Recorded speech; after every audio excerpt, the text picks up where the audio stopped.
Kirikin ikastola bi erekietan banaturik dago. Alde batikan, Gabriel Aresti kalean dagoen erekian, hau egin zen 1983an, eta beste erekia da Zuatzo kalean dagoena, eta azken hau 1987an ereki egin zen. Beraz, hasieratik hasi besterik ez duen egin proiektu bada. Ikastola sendo bada, eta gaur egun ikastolaren ezaugarri nagusiak aipatzekotan nik aipatuko nituzke bi. Bat, hurbila sentitua izatea, eta beste bigarren ezaugarria izango litzateke hezkuntza eskaintza erakargarria eskaintzen duela. Une oro bilatzen dugu bazkideen premiak ezagutzea eta bazkideen premia hauek asetzea. Egindako guztia garrantzitsua izan arren, etorkizunera begira, beste proiektu batzu aurrera eman behar ditugu.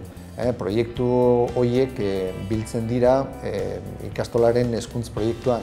Hezkuntz proiektu hau onartu zen 2008-2009 ikasturtean.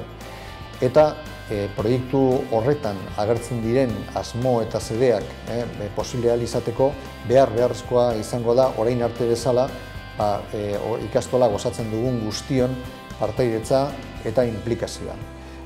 Bai gurasoen aldetikan, bai irakasleen, zein irakasleek ez diren profesionalen aldetikan.